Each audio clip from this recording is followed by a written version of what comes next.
And welcome, everybody. Welcome back to Steel News. I'm Ann Vandersteel. It is good to be with you yet again. Today, we've got an action-packed show. Joining me up first is the indefatigable Clay Clark, who's just back from an incredible weekend up in Detroit, Michigan, where, ladies and gentlemen, I got to tell you, that was an experience. I haven't flown into Detroit into, gosh, I don't know. It's been at least 10 years. And what a difference Detroit is compared to, say, the UP. But the people were lovely and the crowd was fantastic. I felt like there was a lot of people there that I've never seen before at another Reawaken, a lot of new people getting a lot of new information. And for that, we are grateful because that is what we're really trying to do. We are trying to reach out to people all over this beautiful country and wake them up. We've got an election in just a few short months away. And I do believe the tide is turning. And to help me turn that tide around, we're going to welcome our first guest to the stage, Mr. Clay Clark. Clay, it is great to see you. Thank you for joining me today. Hey, thank you for carving out time for me. And for anybody who did watch the Reawaken America Tour or who did stream the Reawaken America the Reawaken America Tour, I really do appreciate your time and energy. We had wonderful podcasters such as yourself, His Glory, Mel K, Amanda Grace, and all we had 114 streaming partners, 114 organizations stream the event, and many of those streams had over 50,000 views or 20,000 views. So I don't want to make up a number, but when I was checking throughout the day, it appears as though we averaged over 1 million people watching the event at any given time, and then every seat at the beautiful church in Detroit, Michigan was sold out. So again, I appreciate you, Ann, and for all the speakers and for everybody who attended, but I encourage everybody to go to my Rumble channel, and we're putting out the actual presentations so you can hear the actual presentations from each speaker, including yourself. So you can actually share those individual videos or watch those individual videos as opposed to watching the 12-hour live stream of each day's footage. Yeah, well, that's Clay. That is a service you do for all of us each and every time, and we really appreciate it. It's a lot easier when your team clips them because they do a beautiful job, and then we don't have to worry about making sure we've got someone in the audience getting that shot just right. So really, hats off to you, Clay. Got to tell you, I think this was probably one of the best Reawaken events. The venue was fantastic. It was a beautiful venue. It was very comfortable as a presenter, very chill in the green room as you're getting ready to go on stage. It just wasn't a lot of, as they say, drama. It was I thought it was a really smooth event. I think the audience really appreciated it. And the vendor area was fabulous. When you walked in, it was just a beautiful setup for the vendors. I thought very welcoming and made people feel really special to be there.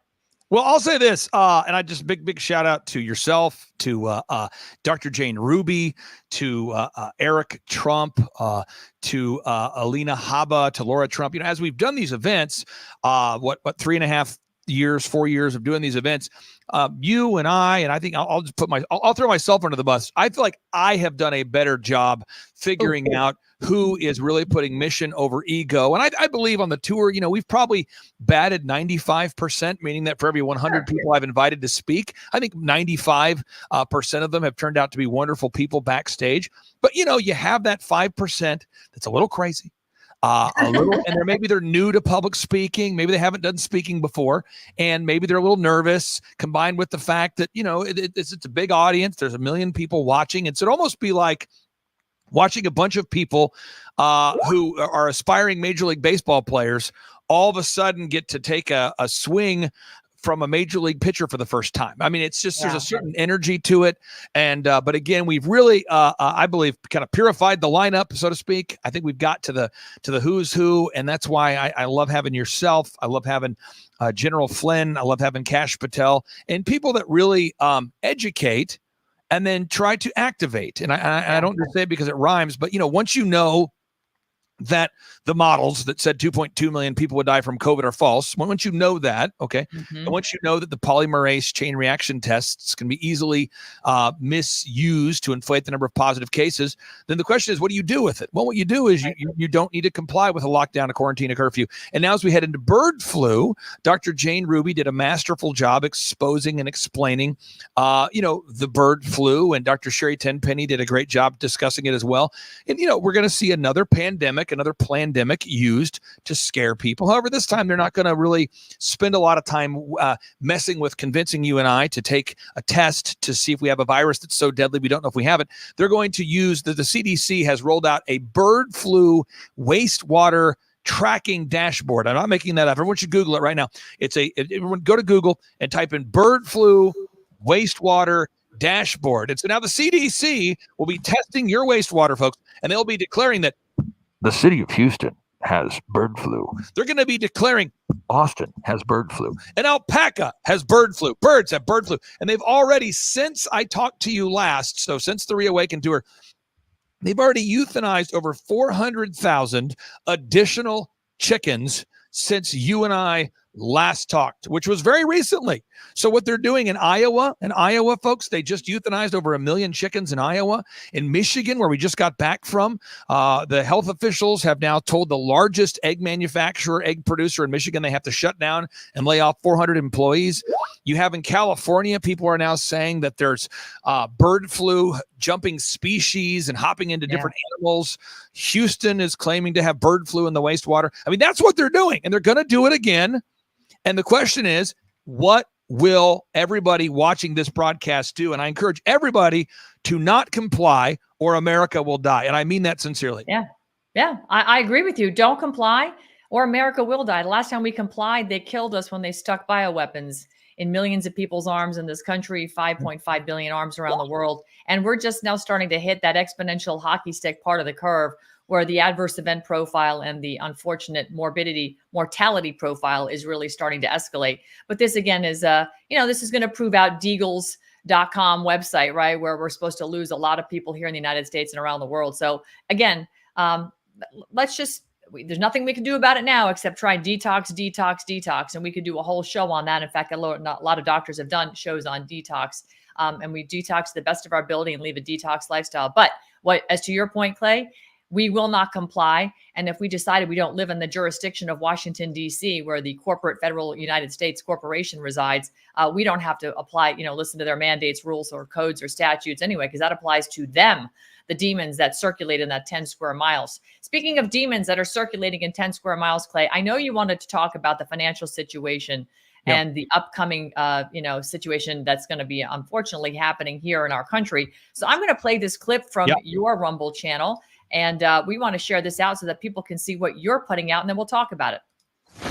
On Friday, Russian President Putin started sending a massive armada of battleships headed right for Cuba, right off of Florida's coast. Russian warships are on their way to Cuba this morning. That happened back in the 1960s, the Cuban Missile Crisis. It was just a little thing. Comes days after a warning from Vladimir Putin that Russia could provide weapons to actors that would then attack Western targets over those countries' support of Ukraine. Early this coming week, if you're standing in Key West, Florida, using your binoculars, you will likely see something that looks like this. Yes, Russian warships performing massive military training exercises, docking in Havana Harbor, right in our backyard. Yeah, nuclear-powered Russian submarines, destroyers with cruise missiles that can easily attack American cities, and warships that make our Navy ships seem old just by modern standards. Just look at this map. This is Havana, where the Russian fleet will be docking. And this is Miami, the closest American city. The air distance between Havana and Miami is barely 366 kilometers. Zircon, like we told you, can travel up to 1,000 kilometers, meaning it can strike as far as South Carolina. This week, for the very first time, Putin labeled the United States an enemy state, an enemy of the country. This is unprecedented. So they've labeled the United States an enemy now, officially.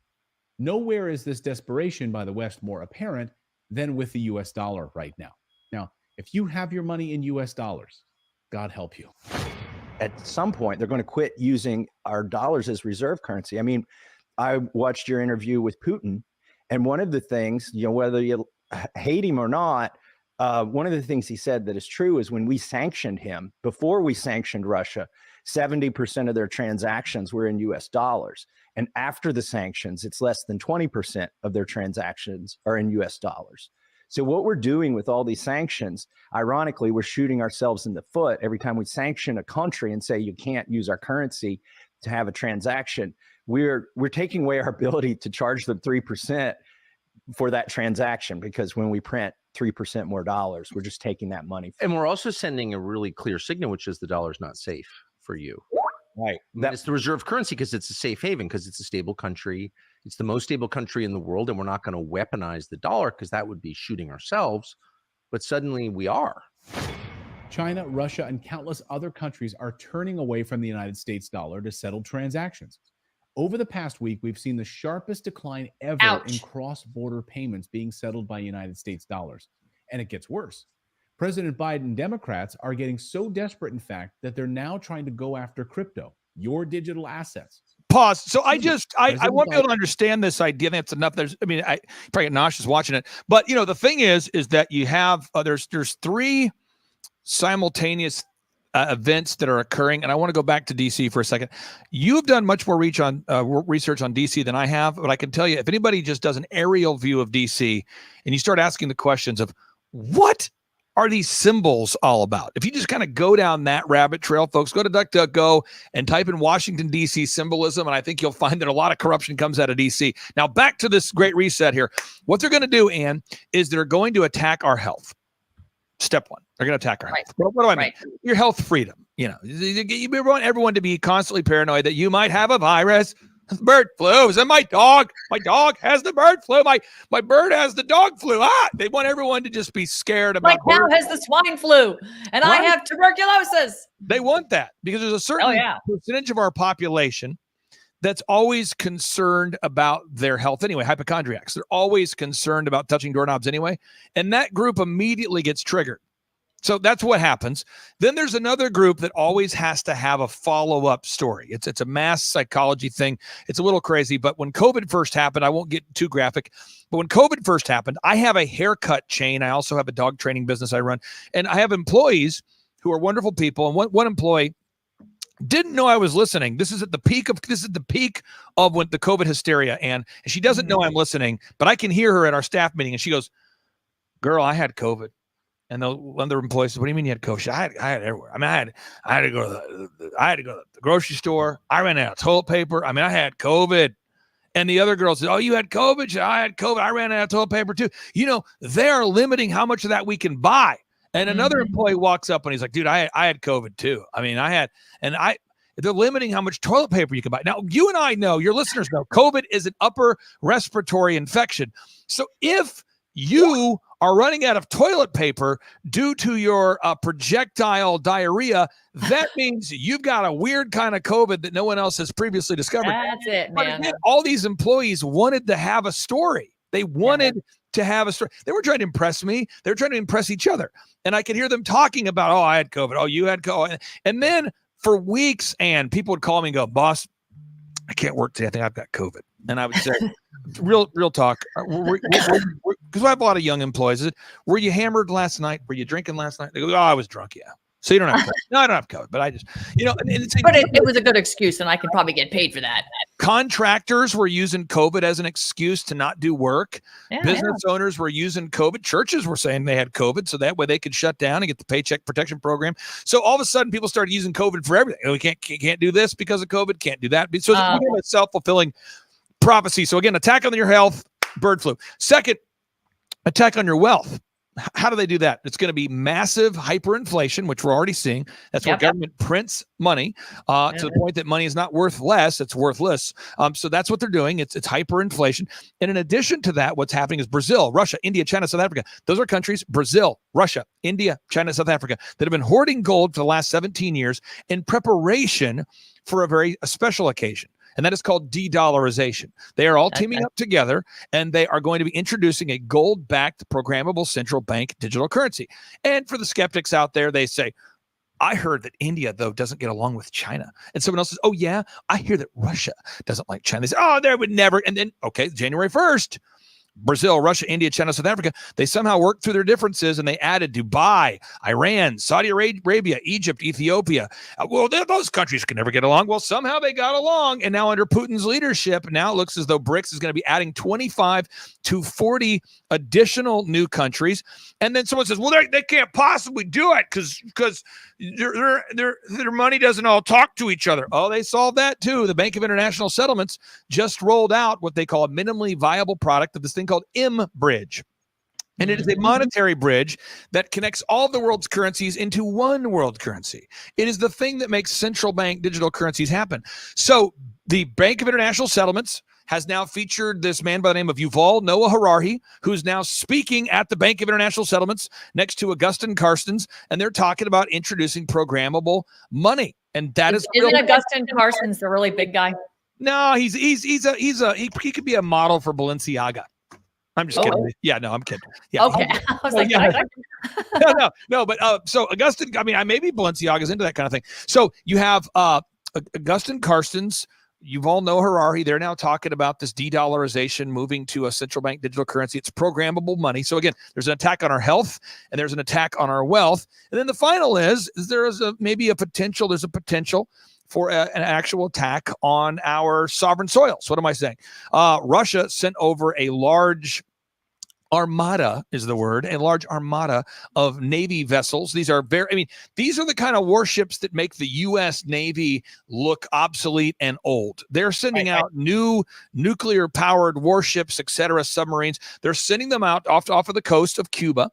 Cuba, by the way, folks, is a place that you can get to via raft from Miami. They come up here on the beach all the time. Cuba, Haiti, they love to float. Just float on up. Yep. So that's what's going to happen now. So now what's happening is the United States keeps saying, Joe Biden keeps saying that the Ukraine is allowed to use U.S. manufactured weapons to lob weapons into missiles, etc., into Russia. And so Russia's response to that, Putin's response to that was, okay, I'm going to bring warships off the coast of Cuba, and I will be delivering weapons to other countries so they can also attack you via proxy. So if you want to attack us via Ukraine, aka via proxy, then we can also attack you via proxy, via Cuba or somebody else. So that's what's happening. And I don't want to freak everybody out, but the current weapons that we know about that Putin has brought with him to off the coast of Cuba, that Russia has brought off the coast of Cuba, they are capable of reaching targets in South Carolina and then west of that on the map. So if you look at the map and you go as far north as South Carolina, and you draw a line from Cuba to South Carolina, that's how far they can reach. And if you drag that line west across the country, you can see that those weapons can hit Texas, Oklahoma, they could, et cetera. So I just want people to understand that Putin is not screwing around. Putin is a very serious individual. I don't know that anybody out there quite understands the seriousness of Vladimir Putin. I'm not saying I endorse this idea. I'm just telling you his idea. His response to, in America, we have June, we have a Gay Pride Month.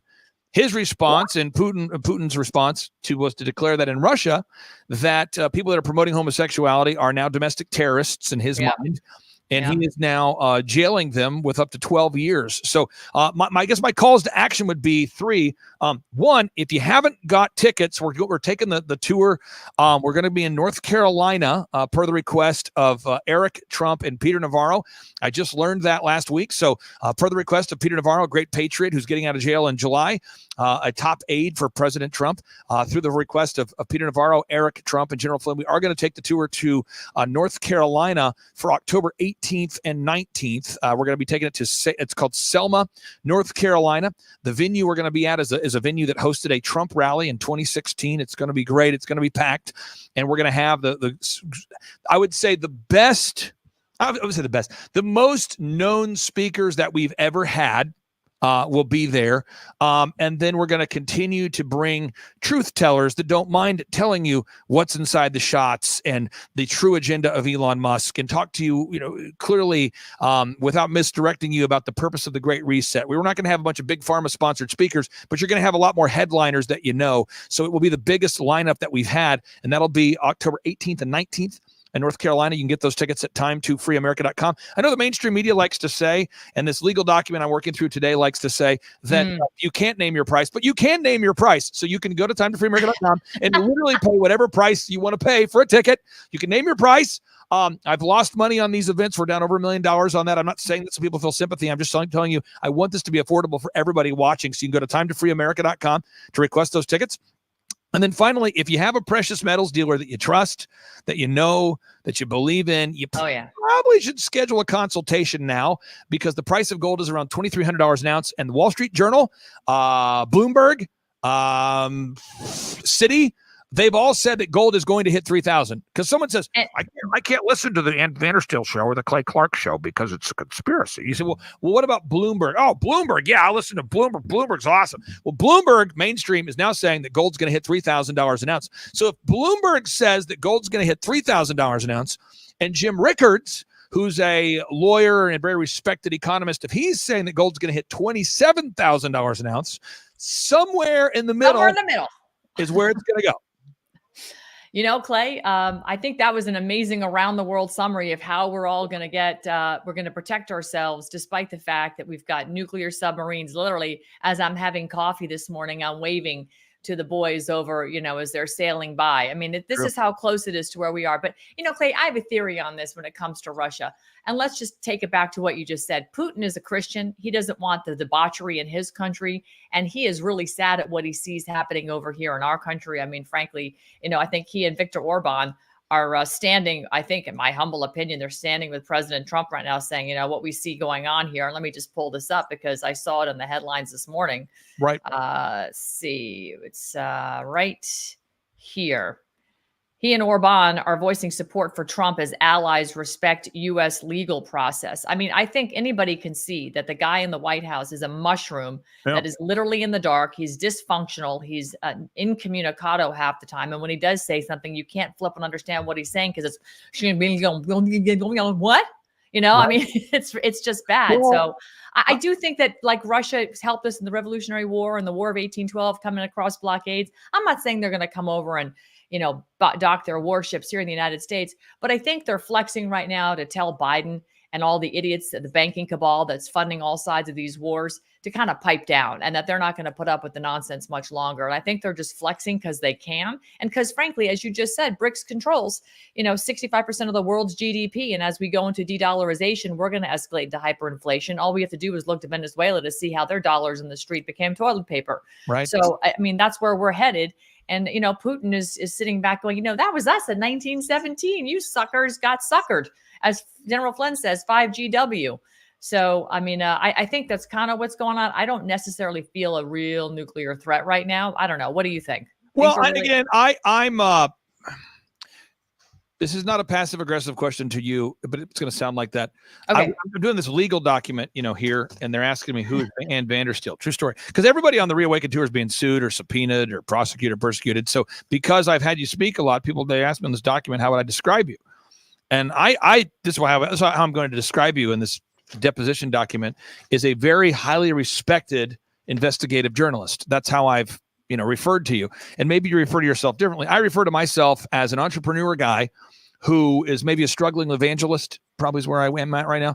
And I really don't ever like to comment on the potential war or not war, if possible, because I know how heavy those statements are and how that can shift public sentiment when people speculate. So I'm just going to state the facts that I know.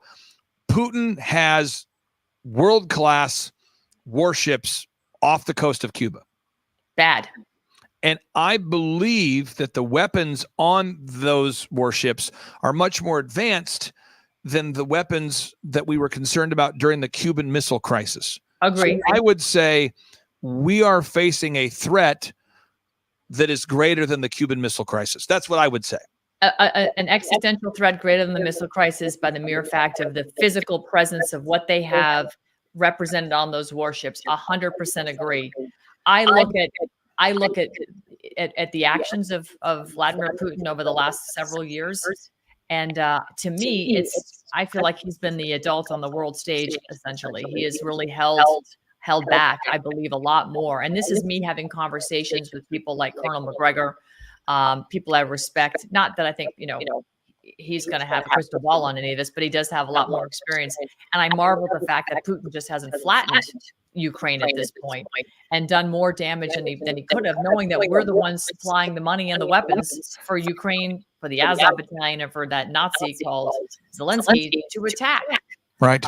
Russians and Russian ethnic Russians in Ukraine. I just find it interesting. So we'll see. But I mean, you're right. We should state the facts. I'm just sort of adding my commentary as to what. No, I'm not criticizing what you're doing at all. I'm just saying I know. It's a thing where, like, I mean, we're facing a crisis that is much more alarming than the Cuban Missile Crisis. Sure. But it's right now. And so we're commenting on this event that's happening right now. And once people, if you talk to someone who's lived in a war zone, they tell you that everything changes immediately, because when you go to the store, you start to think, am I going to have a rocket hit my car on the way to the store? When you think about opening a business, you say, am I going to have a rocket hit my restaurant? Maybe I don't want to do that. When you think about going to the lake, you start to think, do we have a bunker at the lake house? I mean, it changes the way people think when you enter the theater of war. So there's a certain amount of gravity that echoes after those decisions are made. So, but Ann, I really do appreciate you, and I'll continue putting you on the record as a highly respected investigative journalist. That's what I'm calling you. All right. Well, I appreciate that. Thank you so much, Clay. I want to play, just if it's okay with you, a couple of quick clips that came from the Reawaken Tour that I thought were really interesting. The first one is kind of an interesting Kash Patel sort of put on the spot, and I loved his response. I thought it was interesting. Take a look. Who's the next one here? Next contestant, come on down here. Okay, I believe we got a mic here for you. Let's test that mic. See if that mic works there. See if that works there, sir. Hi there. Okay, what's your name? Where are you from? And what's your question? Hi there, I'm James from Detroit, not originally England, but I've been here 28 years. Hi Kash, nice to meet you. Hi Clay, nice to meet you. Question is, and I hope I don't offend anybody, but when is somebody going to call out the Bar Association for the terrorist satanic organization that they are, and all of the human trafficking and persons trafficking that they're engaged in, including President Trump? Say the Bar Association? Yes, like British Accreditation Registry from the City of London. It's a private members association practicing private contract law with a private language that is nothing other than babble. Before you answer, I have a question for you. Where are you from? England originally, but I live in Detroit. You sound like the kind of people Kash plays hockey with. I was just trying to figure out if you were on the same team or I'm what. Probably as good as Kash, him. you want to tell when me you that said question? Bar Association, I thought you meant like state bar associations like we have here in the States. Well, they're all franchises of the one in the City of London. Well, look, when engaged in the trafficking. The only way to defeat human trafficking is to do what we did in the Trump administration in the first place, whether it's organizations, private or government or otherwise, is make it a priority to end it. And the way you end it is you go down to Mexico and take not only the fight to them there, but you make sure that when they are here and convicted of these heinous crimes, they go to prison forever. And that's how you combat and can defeat human trafficking. We did that. We also President Trump declared the human trafficking, narco trafficking enterprise a national security crisis. Now, that might not mean a lot to everyday Americans, but what it enabled us to do when I was running DOD was utilize national security assets, big boats, airplanes, stuff like that, to combat narco trafficking and human trafficking and sex slaves trafficking. And the reason that we were so successful is because it was a priority. And the reason it has exploded under Joe Biden is he rescinded that national crisis founding on the border. He doesn't think there's a crisis there. So he thinks there's narco traffickers, human traffickers are not a priority. And this is why it has exploded under his administration. I appreciate that, but you might have misunderstood what I said. President Trump is being trafficked. The mere fact that his name was put on a piece of paper and put into a court was an unlawful conversion for which there is no statute to allow that to happen. And these are private courts. They're not even courts. Play hockey They're administrative with Kash. banks. The judges aren't even judges. None of them have an oath of office or a fidelity bond. And if they do, they're not in line or recorded correctly. They're illegitimate. Every single public official in the country is a foreign agent. And they should be removed from office immediately. Let's say this. I'm going to let Kash respond to that, and then we'll go on to the next one. And thank you. You're not wrong on what you said, but I said you weren't wrong on what you said. I agree with all of it. But the fact is, anyone in a courtroom, or in a court case, including myself, has been trafficked. As soon as the name is put onto the paper, it voids due process. When's somebody going to address it? I can give all the documentation for Trump, Steve Bannon, Peter Navarro, and Alex Jones. If you would like it, I'm happy to give it to you. Thank you, brother. I appreciate you. Thank you. Thank you. You want to respond there? Or you want? Okay. Okay. Now. So, Clay, what I thought was interesting about that, besides the fact that Kash kind of looked like Terminator here with his arm apparatus, is I've actually seen the bonds and how they're being traded on the public market for Trump and Bannon and Navarro and Alex Jones. And it's billions and billions of dollars around those cases. It's a real thing. Well, and I, you know, that's a kind of a area of research I have not gone into. And my research world is I know Klaus Schwab exists. I know Yuval Noah Harari exists.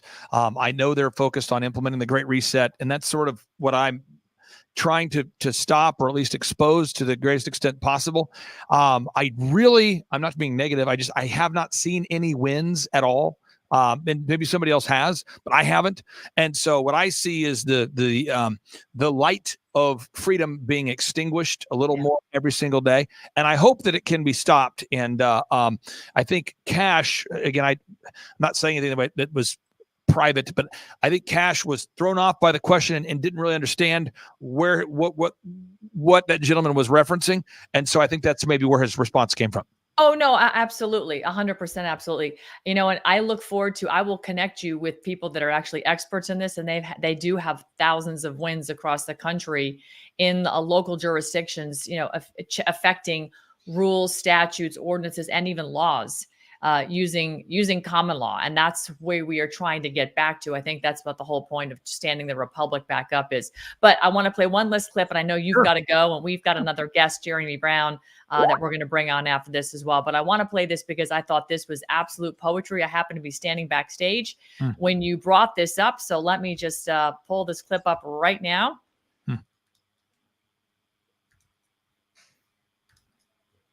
Grandchildren. They're like, one was 12, I think one was like 9, and one was 6. And they're like stuffed into a corner, and there's guys standing there with their long guns. I mean, a culture that creates that kind of a sense of who they are, that culture, to me, as far as I'm concerned, is destroyed. It's filled with rot. It's filled with rot. So I hope we're live streaming there, Christopher Wray.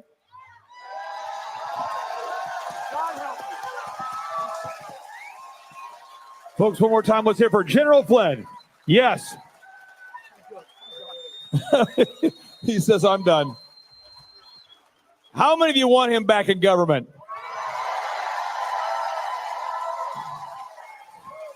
Now, he hates when I do this, but it's just a little survey question I have for you. Just a little survey question.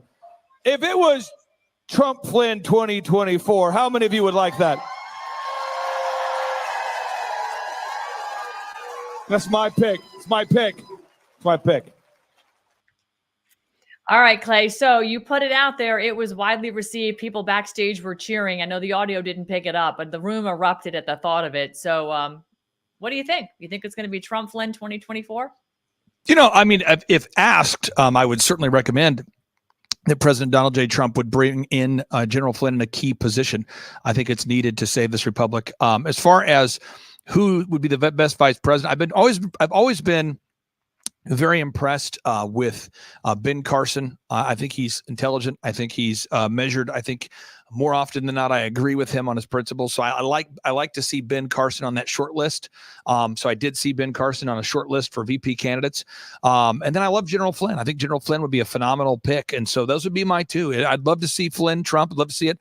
Love to see Ben Carson, Trump. Those are the two I would like to see. And again, I only see what I see. So I don't know if President Trump has access to more information that I don't have as it relates to who would be the best fit. But I would love to see Ben Carson or General Flynn to be the next vice president of these United States. Wonderful. Great picks, Clay Clark. As always, it is awesome to see you. I look forward to seeing you again coming up this fall, if not happening somewhere over the summer, because I think everybody's kind of running around. It's going to be a very interesting summer. But as always, muchas gracias, senor. Fantastic job up in Detroit. And send my best and love to your wife and to your family. It was great to see your kids also at the event. That was tremendous. They did a wonderful job. Thanks a lot, Ann. Have a great day. You too. All right. And folks, we'll be right back after a quick commercial break. We have Jeremy Brown on deck. Also want to remind you that day after tomorrow, this Friday, Steve Stern is back again with Jovan Hutton Pulitzer's production for a masterful Flag Day event from noon until 4 p.m. Eastern. You're going to see many of your favorites. We got a little teaser in between here on the commercial break, so stick with us. We'll be right back with Jeremy Brown from the Citrus County Detention Center, a J6 political prisoner, former Green Beret, also former political candidate, still incarcerated, held as hostage as a political prisoner. Stick with us right here on Steel News.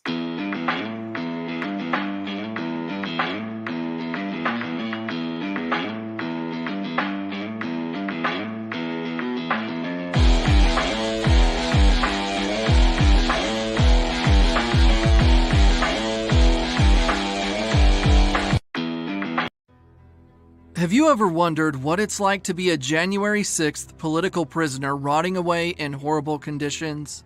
January 6th patriots are subject to cruel and unusual punishment every day and kept imprisoned for nearly 3 years without trial. These American heroes have to survive inhumane conditions where they lack basic food nutrients, clothing, and hygiene. Joe Biden's corrupt Department of Justice and FBI Gestapo has been making sure the families of these brave patriots are suffering as well. The breadwinner has been ripped out of the home, and these young families are being extorted thousands of dollars a year to keep up with commissary costs for their J6 prisoner. Many families have been completely devastated, missed mortgage payments and kicked out of their homes, and even the family car repossessed. The ongoing battle these families face to stay afloat and support their loved ones in prison is in desperate need of our help. You can now sponsor a January 6th family to help support them in their greatest time of need. Sponsor J6.com is a new organization started by January 6th political prisoner for 965 days, Jake Lang, ensuring 100% of funds made go to Patriots commissary accounts. By becoming a sponsor of a J6 family, you can ensure one of the nearly 200 currently incarcerated J6 prisoners is properly clothed and fed. Sign up today to give the vital help these families need and make a real impact in the lives of our POWs. Head to sponsorj6.com and support our patriots.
And welcome back to the second half of Steel News. I'm Ann Vandersteel. On deck, we have Jeremy Brown. He is a political prisoner, Green Beret, former candidate here in Florida. He has been wrongfully incarcerated. And, the circumstances behind which they're going after every single one of these J6 prisoners, while each one is unique, what is the common thread is it's wrong, it's unconstitutional, and it's really a threat. It's a political persecution, witch hunt for people and patriots around this country to basically intimidate everybody from standing up to this corporatocracy known as the United States federal government. According to 28 USC 3002, the United States is defined as 10 square miles in Washington, D.C., and it is a federal corporation. Look it up. 28 USC 3002. All right, on deck next, Jeremy Brown.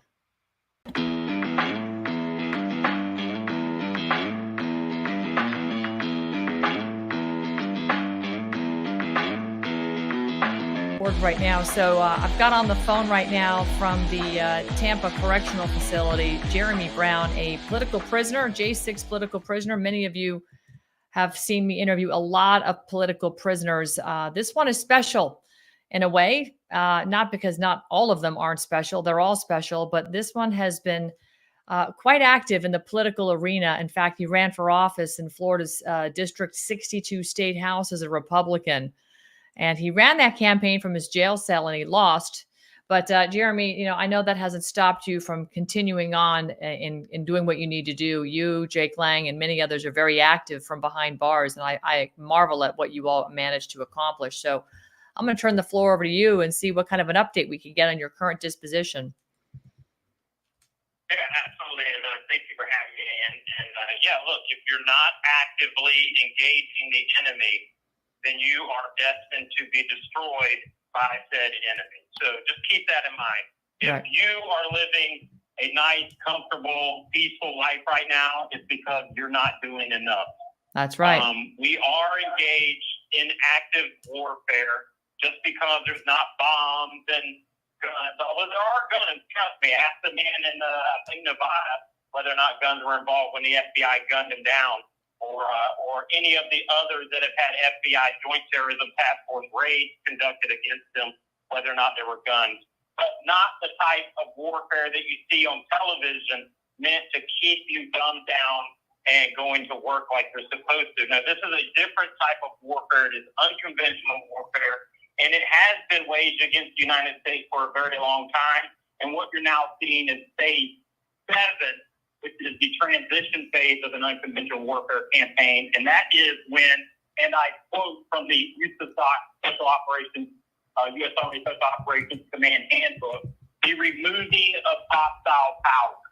And that is how you end up with political prisoners in an unconventional war. It's because as those that have gained total power start to remove their enemies, they fill their prisons up with people like myself and all the other J6ers. But, you mentioned the word special, and I used to always jokingly say to my girlfriend that, hey, special was in my job description as a special forces soldier. That's right. My case is a little bit special in a different way, and that is that the FBI in November of 2020, 2 months before January 6th, well, maybe a month and a half before January 6th, knew that I had actively reached out to the Florida Oath Keepers and warned them that they were about to be targeted for destruction. And instead of the FBI attempting to question me as a domestic terrorism or a threat, instead they said, hey, why don't we get this guy on our payroll? And so 2 weeks later, they show up with some false predicates to have a face-to-face meeting to me where 2 Department of Homeland Security investigators working on behalf of the Joint Terrorism Task Force attempted to recruit me. Now, this was 10 days prior to the creation of January 6th, which came by a tweet from former President Donald Trump. So the idea that these 2 Joint Terrorism Task Force agents who had confidential human sources sitting in on a meeting, listening to me warn their future patsies that they were about to be targeted, showing up and then offering to pay me money if I just gave them information was very suspicious. It has become fully apparent to me what I had been a part of until after the events of January 6th. And that is why the FBI came for me, not right after January 6th. Oh, no. Even though I was with Kelly Meggs, I was with Kenny Harrelson, I was with Jessica Watkins, I was with all the Oath Keepers that were locked up immediately. So the FBI didn't put me on it. I was like Ray F. They didn't put me on any most wanted posters. They didn't contact me. They didn't question me. In fact, to this day, I've never been questioned about my involvement in January 6th by law enforcement. No, they attempted to ignore me. But when people were no longer ignoring me, then 9 months later, they came and framed me. And that's why I sit in a jail cell today. So that's our update on my case. When you're engaged in a frame job and nothing is legitimate, you make mistakes. Right? And that's exactly what the FBI and the Department of Justice are having to deal with now. So we have our ongoing criminal appeal with the 11th Fifth Circuit Court of Appeals that is in the hopper, right? I mean, the wheels of justice turn slow, and the wheels of broken, corrupt justice turn even slower. So our appeal is with the 11th U.S. Circuit Court of Appeals. They're waiting on our response to the government's ridiculous and hyperbolic response to our actual filing. And so we're hoping to get that in here pretty soon, and then we will await granting of oral argument. And in that appeal, we're attacking the FBI and DOJ's violation of the Fourth Amendment with their illegal search warrant. We are attacking the National Firearms Act of 1934 with their arbitrary and capricious violations of the Second Amendment by simply saying, we get to tell you how long your barrel can be, right, unless you pay us a tax, right, which is a violation of the 24th Amendment, which is the taxation of a enumerated right, right? And then, of course, the Fifth Amendment, where the prosecution blatantly told the jury that my silence was an admission of guilt. Yeah. Now, apparently, I'm told by my attorney that this is a violation of the golden rule of law, right? That you can never, as a prosecutor, claim that silence is an admission of guilt. But they did, because why? It's the government. They get to do whatever they want. That's the beauty of being a tyrant. I mean, sometimes I wish I was the tyrant. So I have a couple. So I'm sorry. Finish. Yeah, go go ahead. No, finish. Finish your thought, because I have some questions that are coming to mind based on all this information you're dumping right now.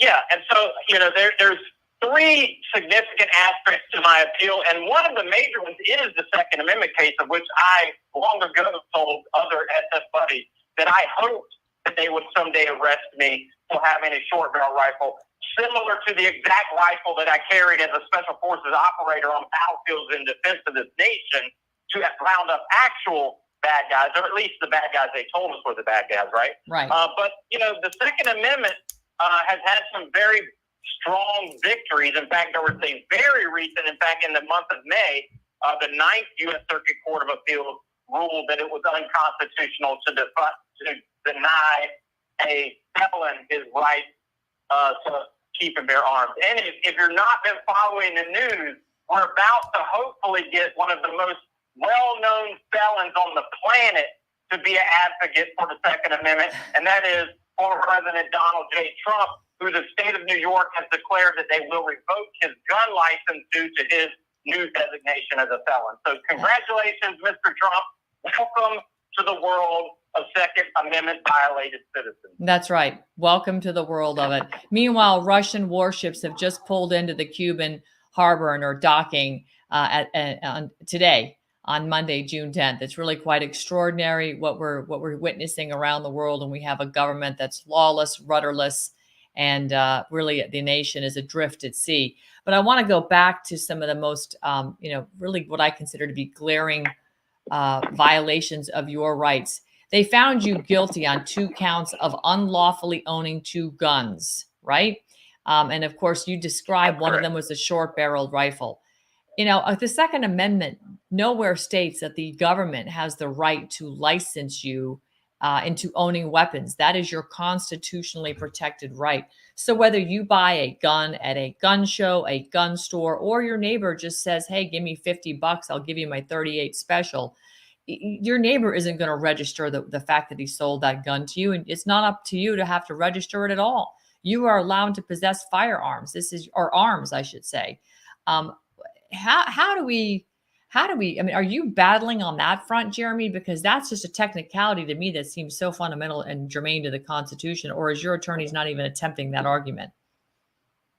Oh, well, I mean, that argument was barely attempted at trial, but see, in the appeal was a very strong argument. And if you go to jeremybrown.defense.com, we have our argument linked on there. So the actual appeal that was submitted on October 23rd of 2023, you can read it for yourself, and you can read the Second Amendment argument that we're making. And that is that the government has no right to regulate the length of my barrel, right? And here's the ridiculous thing, right? At trial, you have the government claiming that the reason my 10.5-inch short-barreled rifle should be illegal is because of its ease of concealment, and yet you can own a pistol which has a 3.5-inch barrel. At least mine does, 3.3-inch barrel, right? And so that argument is totally absurd. But look, all you have to do is go back to the supreme law of the land as stated in Article 6, Paragraph 2 of the Constitution. And that is the Second Amendment that clearly states the right of the people to not only keep, but to bear arms shall not be infringed. And why? It even tells us why the Second Amendment exists. It says necessary for the security of a free state. Not necessary for hunting, not necessary for sport shooting, and not even necessary for self-defense from criminals. No, there is one stated why in the Second Amendment, and the NRA will never mention it because the NRA goal is to just keep you thinking the Second Amendment means something totally different. It's never stated that in the Second Amendment the clause necessary for the free state is right there. Right. So if you read Alexander Hamilton's Federalist paper, Federalist 26, yep, read it. He describes exactly why standing armies are wrong and why they put in the 2-year requirement, and yet, of course, that's violated by the Department of Defense, and why the state and the people must act as the voice and, if necessary, the arm of dissent against a federal government. That is the exact purpose, right? And no one has the guts in public life to make that statement, except for the Democrats, of course. And Jesse Kelly made this point very clear the other night. He said the Democrats actually make the best Second Amendment argument because they know exactly the purpose of the Second Amendment, and that is to protect us from them. You know, the old saying says, when politicians are trying to take your guns, that's exactly when you need your guns, right? That's exactly and right. No truer statement has ever been made. And so, yes, our appeal is attacking the National Firearms Act of 1934, claiming that the government has no right to regulate the length of my barrel. And I'm only a felon because I didn't pay a $200 tax. You see, if I would have just bowed down and kissed the ring of the federal government and handed over my $200 hard-earned dollars and subjected myself to a 6 to 18 month delay, thank you very much, ATF, that I could have had legal firearms, except that's not what the Second Amendment says. And we actually subvert our own movement when we applaud states run these constitutional carry legislation. So what state legislators should do, like the state of Missouri has done, is say, we already have constitutional carry. We already have constitutional carry. It's in the Constitution. That's why they call it constitutional carry. And so we're just simply not going to enforce your unconstitutional federal law. And the states should be taking the fight to the enemy. And that enemy is the federal government. That's right. And if you'd like, I can call you back. Give us a call back, Jeremy. All right. All right. The caller has hung up. That is Jeremy Brown. He will be calling us back here momentarily. 36 hours to make it appear that something anyway. Let me get this do not disturb button off so I don't miss the call. And he's calling us from federal prison right now. He's just keeping us informed as to the progress of his case. He was sentenced to 7 years and 4 months in prison, and they're using firearms and the fact that he had guns that weren't registered. It's just insane. There is nowhere in our Constitution that says you need to register a firearm, or arms, I should say.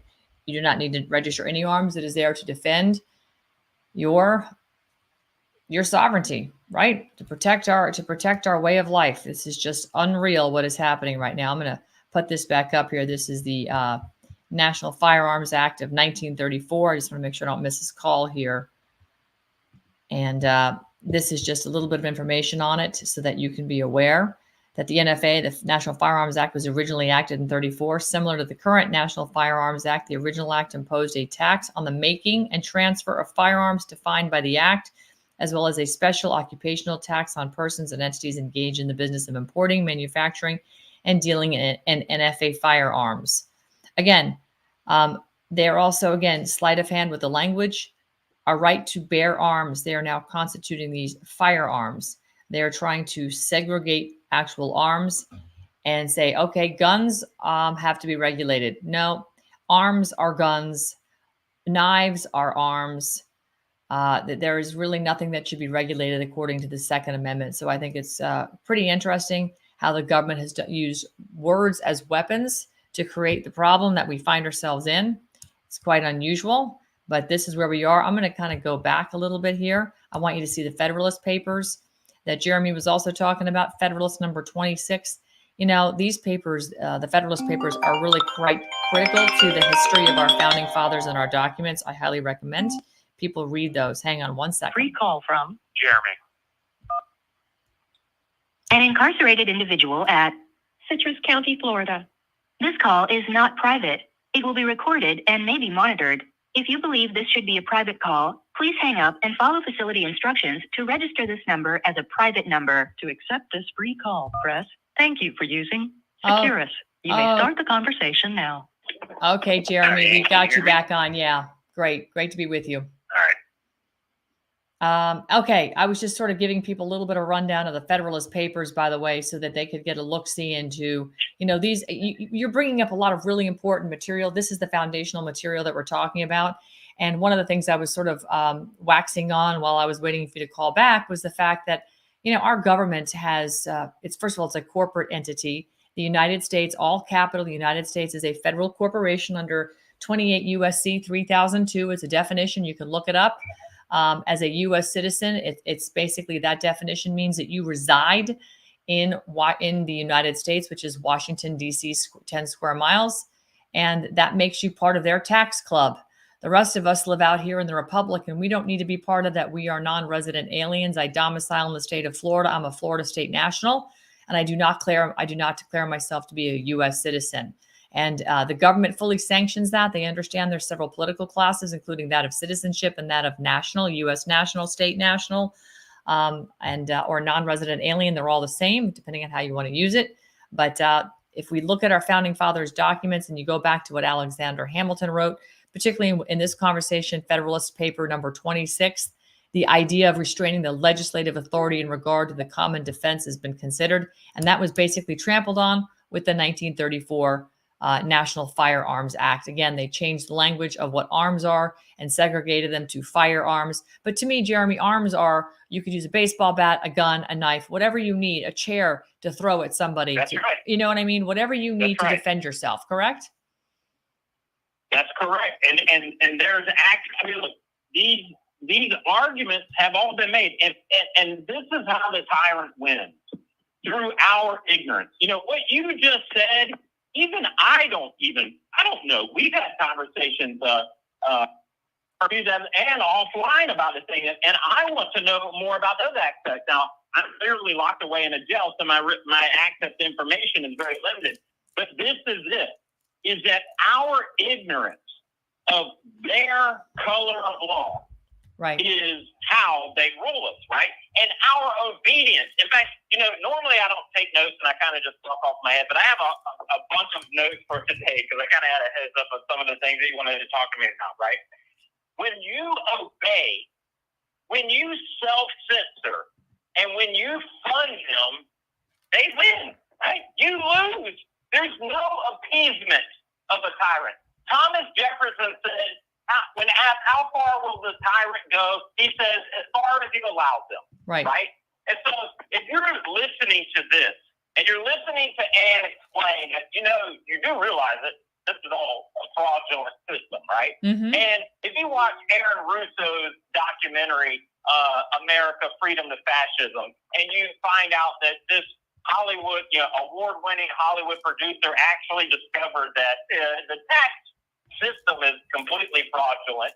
You should not participate in it. Right. And even if it was 100% legitimate, okay, even if it was 100% legitimate, right, you should stop funding it because you are funding criminal activity, whether it is the support of Ukraine, whether it is the support of foreign wars that don't involve the United States, whether it is the violation of constitutional rights across the nation through the illegal funding of the FBI Joint Terrorism Task Force, whether it is an illegal standing army in the form of, wait for it, here's a shocker, ladies and gentlemen, the United States Army is completely unconstitutional. The National Defense Authorization Act, unconstitutional. Don't believe me? Read Federalist 26 through 29, and then read the Constitution, Article 1, and it states that the only military force that is sanctioned is the United States Navy. Why? Because the Navy protects the continental United States in international waters, right? And that Congress can only raise armies for 2 years at a time. And in Federalist 26, Alexander Hamilton explains exactly why. Because tyrants utilize standing armies to violate liberty. And therefore, he postulated that if every 2 years the legislature had to debate and go before their constituents and then ask for more permissions to give more money to a standing army, then it would prevent this usurpation of liberty. That's and yet, he actually describes how it would be used by traitors. So you really, if you do not read the history of this country, if you do not know how we got here, and if you do not know how our founders got us here, well, then you're just playing into the enemy's hands, and you will be a contributing factor to the destruction of this republic. And so people ask me all the time, Jeremy, what should we do? We already have all the answers. It's already been done. What should we do? I don't know. Dress up like Indians and jump on a ship and throw all the government's crap in the water, right? That would be one thing. How about this? Not pay the taxes. In fact, lately I've even been referring to a liberal piece of held up, wonderful recreation of history. And it is a line from the musical Hamilton, where the character that plays Thomas Jefferson literally says, you saw what we did when you taxed our tea. Imagine what you would do if you try to tax our whiskey. Well, we know what happened, right? The Whiskey Rebellion. And so everyone wants to dress up in multicam and go out into the woods and practice being shot in the face by somebody like me who can definitely outshoot somebody like you, right? That is not how a resistance is formed. Okay, that is what they want you to believe. In fact, that's what they want you to do. They want a fight. Why? Because Joe Biden told us. Because they have F-16s and we don't. Eric Swallowswell, the Chinese spy, told us they have nuclear weapons and we don't. They're not afraid of you dressed up in multicam. But you know what they are afraid of? They're afraid of you gaining popular support and winning the hearts and minds. They're afraid of you having clandestine support by infiltrating, subverting, and even sabotaging and surveilling on their criminal activity.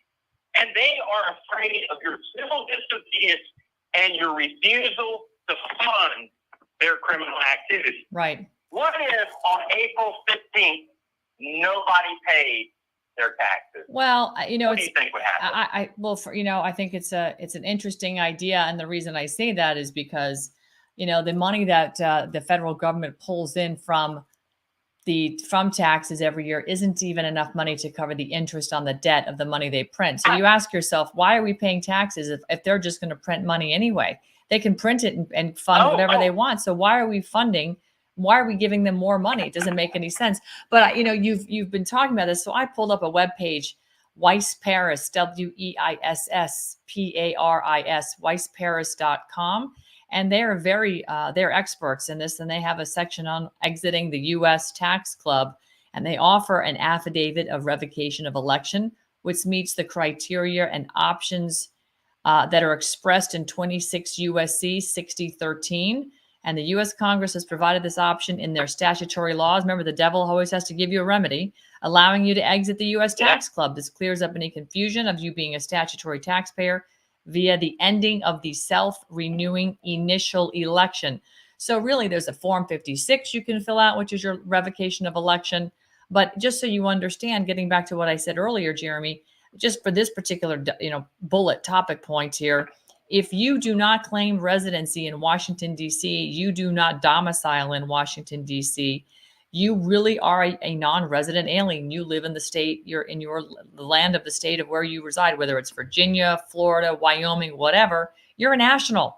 And if you're not a federal employee, if you don't have residence or domicile in D.C., and you haven't taken any income as an American national that's connected to the conduct of statutory trade or business with Washington, D.C. or any of its U.S. territories, you can revoke your election and never file again. And once you send that piece of paper in, Jeremy, you are out of the club. And, people need to know this, that they don't there is no law that says everybody has to pay taxes on their labor. That's a bunch of hogwash. You ask anybody at the IRS, they can't point you to a law that says it. They've had you opt into the system by being a U.S. citizen this entire time, and you thought it was a privilege. Well, technically they're giving you privileges, but they've stripped you of your rights, and they've exchanged them for privileges that cost you a lot of money in order to get that refund every year without the interest of the money that you paid in. It's a sham. It's a fraud, and it's got to end. Yeah, and we volunteer for it. We volunteer out of our own ignorance. We volunteer. That's the big thing. The big thing is that we volunteer out of our ignorance, right? Yeah. And we have to educate ourselves to the reality. I mean, look, the Constitution, and look, I can't stand listening to conservative talk radio talk about the Constitution, because the Constitution lays out really 3 hard and fast things that it's meant to do. I mean, it uses some flowery language in the preamble and everybody, all the dumb, those on the other side, like to quote general welfare and all this other stuff, right? That has no actual real definition. But there are 3 hard things that the Constitution is bound to protect, and that is our life, our liberty, and our property. Mm-hmm. And now the Supreme Court has already ruled that money is property, and it's also speech, right? And so the elites like to use that ruling in order to give unlimited amount of money to paid off and bribe politicians. But what we need to do is use the knowledge that life, liberty, and property are not to be infringed upon by the government, and that we control this government because the contract between the states of who have been delegated and relegated to the JV when they are actually the NFL, right? The contract we the people establish, right? So the subordinate does not have authority over the ruler, the originator, the creator, right? And so it is through this level of basic knowledge, it's right there in words. They just know that you don't know it, and therefore they violate it all day long. I mean, look, the entire judicial system is a house of cards built on ignorance, right? They know that you don't know. The minute that you do know, well, then the whole game changes, right? This is why they rush people to plea agreements, because, when you plead, you waive your rights. That's what they want. That's exactly. They're willing to not even put you in jail. They just want you to waive your rights so that they can call you a felon and so that they can then do you some other way. And so until we wake up and become the informed, the moral, and the involved American people, then we're going to continue to be bludgeoned with our own ignorance. Amen. Amen. So let's get back to your disposition on your current legal status. I want to bring up the on your website. You actually have the government's response to your case right now. You want to walk us through this? Yeah, so there should be the actual appeal that's filed with the U.S. 11th Circuit Court of Appeals out of Atlanta, and then the government's response. And so where we are right now is responding to the government's response. So if you read the actual appeal, which is actually, it's very well written. My attorney did an excellent job. It's the best writing you could probably get for $75,000, right? And the government's ridiculous, absurd responses to that, where basically they just move the shells around and hope that you don't know where the truth is, right? We're in the process of responding to those ridiculous claims. Once those are all in, then it will go before the 11th U.S. Circuit Court, and they will decide whether to rule or to grant oral arguments for further discussion. We are hoping that we are granted oral arguments, because that's when you get that Hollywood moment of having your attorney stand there before a bunch of people dressed up in dresses that think they're God, and they get to then tell you whether or not what the words that you've read on the paper actually mean what they say.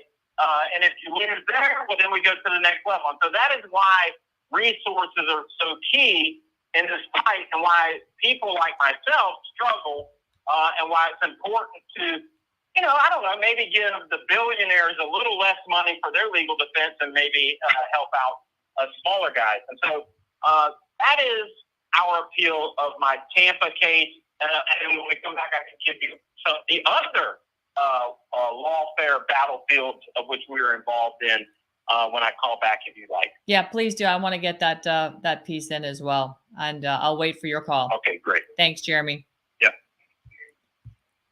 So, again, really quite interesting what we see happening here, from all the different J6ers that I've talked to. There's some that just stand out as people who have taken this, to the next level, who are, pursuing the fight themselves.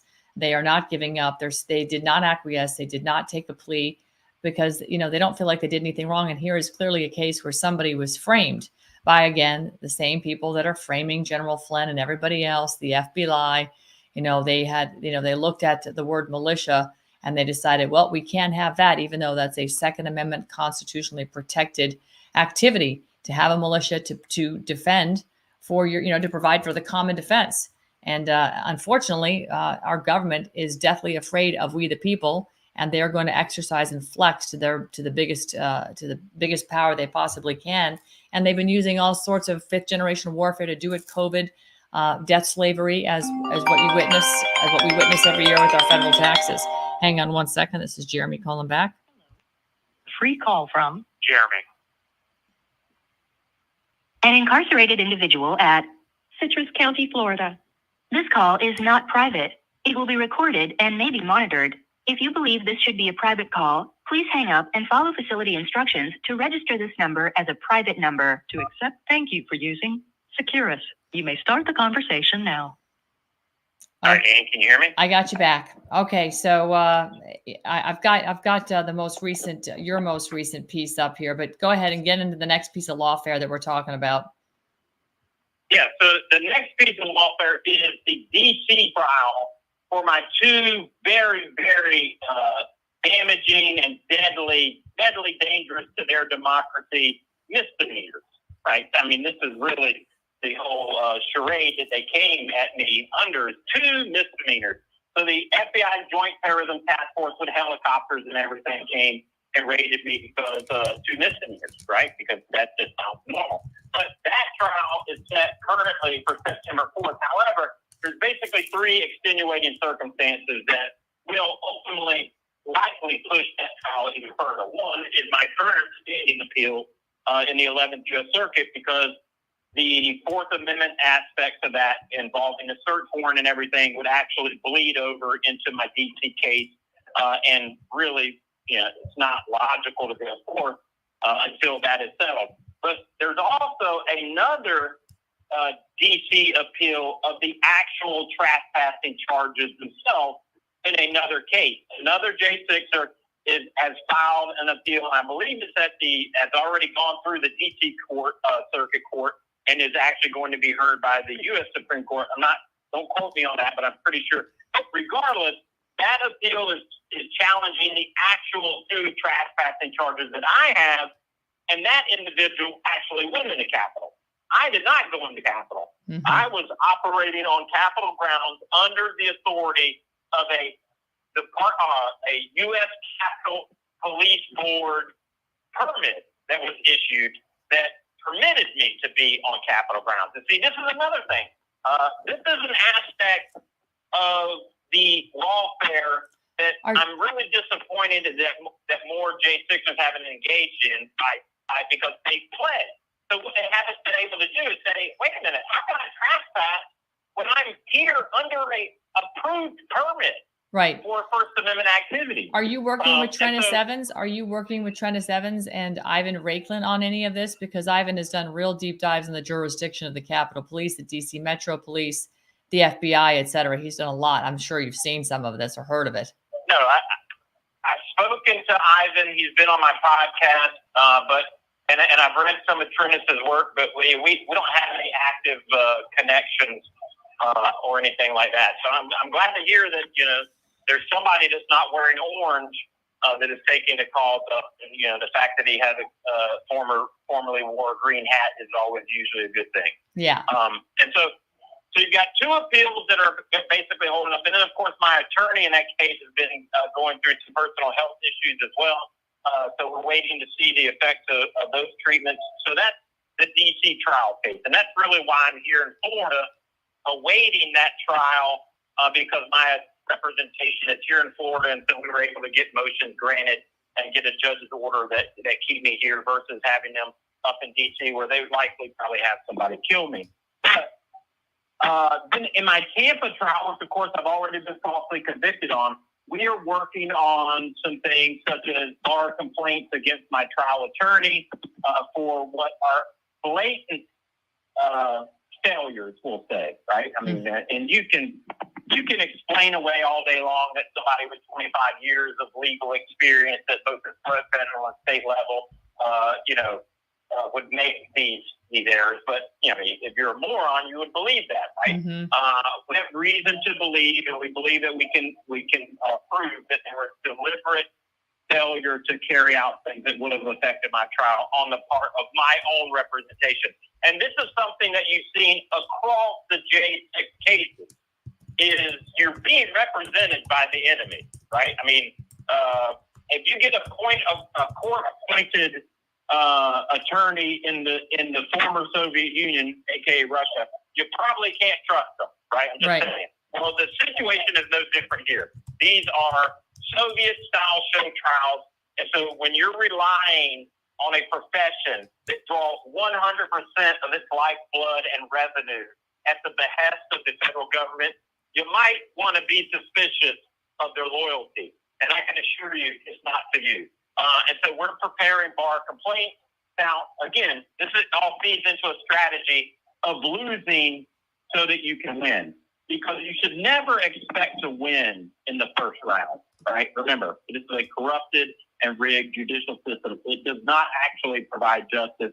It really just wants to break you financially and mentally and emotionally until you beg for forgiveness and sign a plea deal waiving your rights. But we're not doing that. And so we're also preparing complaints against the judges in this case, as well as we are always building our federal and state. Now, keep in mind, this is ignorant that we talk about. Do you know that the federal government actually kidnapped me? Because you see, I was arrested on a D.C. circuit arrest warrant. Now, according to Florida state law, the federal government should have applied for an extradition warrant with the government of Florida and been granted it by the governor's office, allowing them to arrest me. Right. Because they don't have dominance over Florida, like you've already pointed out. They never did that. In fact, we have filed with the governor's office, Governor Ron DeSantis, and they have said we have no records of any such extradition order, right? And so technically, I am a kidnappee, right? So Jeremy, on that note, wouldn't that also be incumbent? I mean, you might have been able to contact the sheriff and say, hey, I'm being illegally kidnapped here. They have got jurisdiction where the DC Circuit Court did not, number one. Number two, again, same thing happened to President Trump when they raided Mar-a-Lago. The sheriff of Palm Beach County, Rick Bradshaw, should have stepped in and intervened and said, I don't support this. You're crossing over into our jurisdiction. Governor Ron DeSantis knew what they were doing, and he didn't stop it either. You've got a sub-corporation and another sub-corporation all deferring to D.C. You have these sheriffs like Mike Pendergrass here in Citrus County, right? A guy that claims he has 31 years of military service and he was in combat as an MP. Yeah. I have on my tablet here Mike Pendergrass's statement that he's proud to participate with his federal partners and bring these criminals to justice in the case of January 6th, right? He is more than happy because he's responding to, what anyone who's given $43 million of bribe money in the form of a federal grant so that he can buy more boats to harass you while you're out enjoying the beautiful nature coast of Florida, he's more than happy to talk about how these criminals who've yet to go through due process or the legal system, who are up in D.C. exercising their First Amendment rights, they are criminals, and he's more than happy to cooperate with his federal partners, just like Pat Cronister in Hillsborough County, who participated in my raid as part of the Joint Terrorism Task Force. So yeah, it would be wonderful if sheriffs would grab their cojones, right? Right. And actually exert the authority over the federal government that they have. But instead, they're more than happy, like Mike Pendergrass or Chad Cronister, to lick the boot because they'll just go from sheriff to the next level of whatever party members do. They don't care about protecting your rights. They care about serving those that give them the money. So, Jeremy, on that note, we just recently saw the Supreme Court upheld the right for the FISA courts to continue on as business as usual, issuing a rubber stamp 702 queries, which is a direct violation of our Fourth Amendment rights, is it not? Of course it is. Okay, so understanding we have a problem with Supreme Court just continuing to uphold any sort of an institution that would violate our Fourth Amendment right. How successful do you think any of the J6 defendants will be without President Trump coming in as the president and commuting all the sentences, which is what I heard him say yesterday in Las Vegas. I heard Kash Patel say it on Friday at Reawaken in Detroit, Michigan. So that seems to be the resounding theme is Trump's going to come in if we can actually get him elected and not, another stolen election or a war or whatever they're going to do next. So do you think this is feasible? Or is it going to be really the people that just work county to county to basically stand up their republics in each county and remove these corrupt public officials? Could this go on longer? All right. Let me be frank and as clear as possible. Please. If I had one day subtracted from my sentence for every empty promise given by a politician, then I would have been out of jail. I've never been in jail, right? Right. If you are an American or a Floridian or whatever you want to call yourself, right? And you are sitting there and thinking that some politician, whether it's Trump or whoever, is going to fix the very problems that have been caused by politicians, then you have absolutely no idea what is happening in this country. And frankly, you should go outside and look around. Okay. Right. No. One, we know that there's not going to be anything done because Hannity just asked President Trump the other night, and he hemmed and hawed. There will be no retribution on the part of Republicans against Democrats because Republicans are the Washington Generals and the Democrats are the Harlem Globetrotters. Republicans get paid to lose and the Democrats get paid to win. All right. So you should just clear that out of your mind. The only way to get a politician to do the right thing is when that politician is afraid of losing their power at your hand. Right. Okay. So I'm not saying don't participate. I mean, you still got to play the rigged game because you're also trying to expose how rigged it is Right. in order to win more hearts and minds to the resistance. But no, I do not think the election of President Trump will change anything, just like it didn't change anything the first time.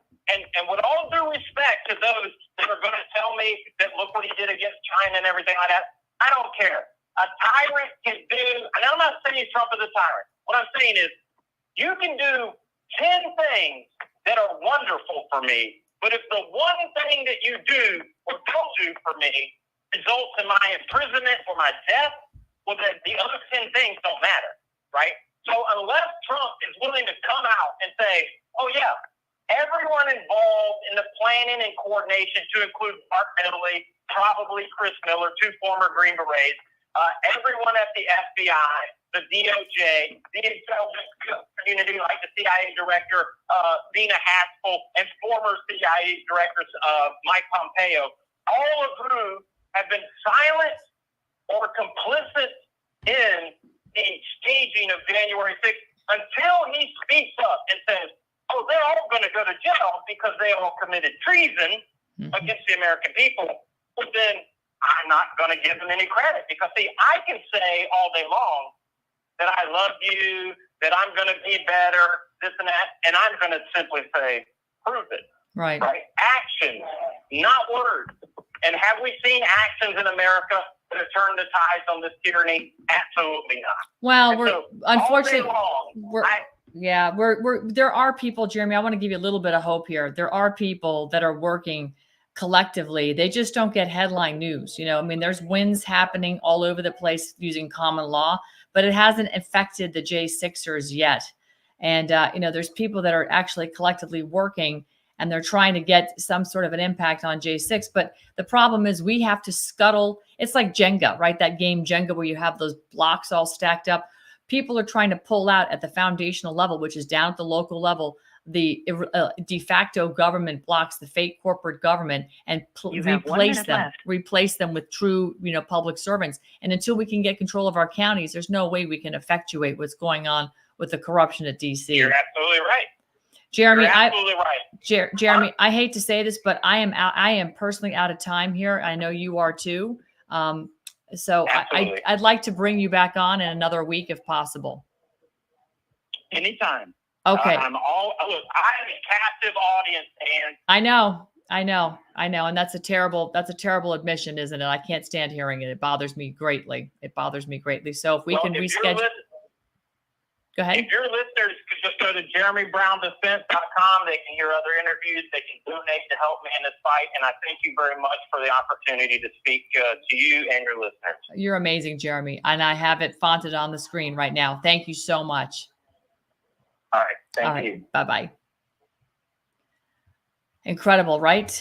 You know, this is the kind of stuff that we shouldn't even be tasked with. We shouldn't even have this discussion. But yet here we are. We have allowed our Constitution to be basically shelved into the ash bin of history. And we're allowing a legislative democracy, which is deteriorating into socialism and really screaming right through into communism. And we know what fascism is because that is the public-private partnerships when corporations and government work together. And every agency that you know, from the CDC, the FDA, the DOD, the CIA, FBI, DOJ, all of it, they are all for-profit agencies, for-profit corporations. They are not representative form of government. We didn't elect those people, yet here we are. We're taking mandates and jabs in the arms, and we're filing tax returns when we don't even know what the laws are. And I'm here to tell you there is no law that says you have to pay income tax on your labor. There is a way to remedy it. You need to do some research. We're going to continue to bring you information on that, but there's other great sources out there that have been talking about this for years. Just Americans need to get a pair and start, you know, looking at what they can and cannot do lawfully to extricate themselves out of this legal fiction. Anyhow, we're going to hear more from Jeremy Brown. I've interviewed him in the past on previous shows.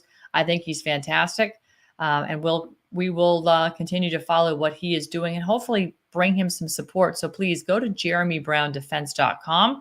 If you can, please make a donation, whether it's $5, $50, or $500, whatever you can. He is still going to, you know, he's been incarcerated for 7 years and 4 months. and he's been in there for a little over a year now. So it's what am I saying? A couple of years now. Apologies. So it's not going in the right direction for any of these folks. But collectively, the many hands and light work that we can generate on our side, if we take this to heart, because again, today it's Jeremy Brown, tomorrow it's you. How many of you have guns and ammo that aren't registered? I'm betting there's millions and millions and millions of guns and ammo that aren't registered. And they don't need to be. Constitutionally speaking, they don't need to be. But you have a overbearing tyrannical government that has overlaid rules, codes, statutes, and ordinances that say that you must. It's not part of our Constitution. It's part of their legislative corporate democracy over there. It doesn't apply to us, the people. So anyhow, I want you to educate yourself on your jurisdiction, on your status, and continue to follow me. You can catch me on X at Ann Vandersteel.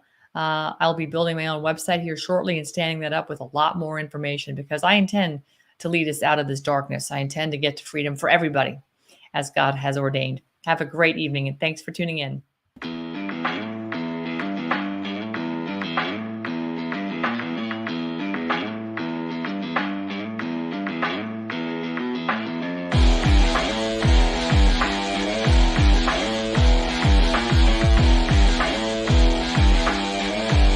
LightsOutBeef.com and Prep with Steaks. That's right, Prep with Steaks, not beef crumbles. What does that mean? Well, you can get delicious sous vide ribeyes, filet mignon, and other tasty cuts of beef. Your favorite delicious steaks, never injected with that god-awful mRNA. Yeah, you too can get fantastic prepper food right here at lightsoutbeef.com. If you go on over there, check out the variety of prepper packs they have. They've got freeze-dried beef steak, New York strip, ribeye. And yes, you've seen them on my other show right now with Ann Vandersteel. I push this product because we are moving into those uncertain times. That's right, we've got Russian destroyers and nuclear-powered submarines 25 miles off my shore as I am recording this commercial for you. This is serious, folks. This is not lab-grown meat. It's all American beef. It is run by veterans out in Texas, 100% natural with a shelf life of 10-plus years. And yes, as I said, no mRNA jabs. So get on over to lightsoutbeef.com. Eat well today and eat well tomorrow. lightsoutbeef.com. My Towels solved a problem that we've all had with towels. You go into the stores and they feel lotiony and soft, but then you get them home and they wind dry you. That's why I made My Towels. They actually work, they're soft, and they absorb. And now I'm excited to announce 2 brand new lines of My Towels. What makes them the best towels ever is they're now made with 100% long staple Shapir cotton. This is a combed ring spun cotton that makes My Towels even softer and more absorbent than ever. And now you get a 6-piece set for an amazing introductory sale price as low as $29.98. So go to mypillow.com or call the number on your screen. Use your promo code to get My Towels for only $29.98. Or you can get my designer premium line for just $20 more. Either way, you save 50% now on all My Towels. They actually work. What a concept. This offer won't last long, so please order now. MyPillow.com. Hi, I'm Ann Vandersteel. I want to talk to you a little bit about your health. Part of my daily routine is to get up in the morning and get a little exercise on. If I have time for a mile or 7, doesn't matter. I get out the door every single day. It's important to get my body moving and get that oxygen flowing through my brains. What is also equally important is what I put in my body after I exercise. I rely on VandersteelHealth.com, where I have a delicious selection of superfoods and other supplements. But first and foremost for me are my superfoods. I have a delicious shake every single day. It is organic, all made in the United States of America, non-GMO, never processed before, dehydrated superfoods. And when they reconstitute with water, milk, or whatever juice you like, it makes a delicious, healthy, plant-based protein supplement. And I say supplement because, frankly, I use this as a meal replacement. This is what's helped me lose the last 20 pounds of COVID. I'm back down to my fighting college weight, fitting in my college clothes, and feeling better than ever. So go to VandersteelHealth.com and get your delicious superfoods. Get on the transformation program with us. It's a 30-day kickoff, and it will get your Day starting out great, and watch the weight just fall off, watch the energy increase, the brain fog lift, and of course the ancillary benefits in your hair, skin, and nails. All these things, you are what you eat. Remember that. Go to VandersteelHealth.com.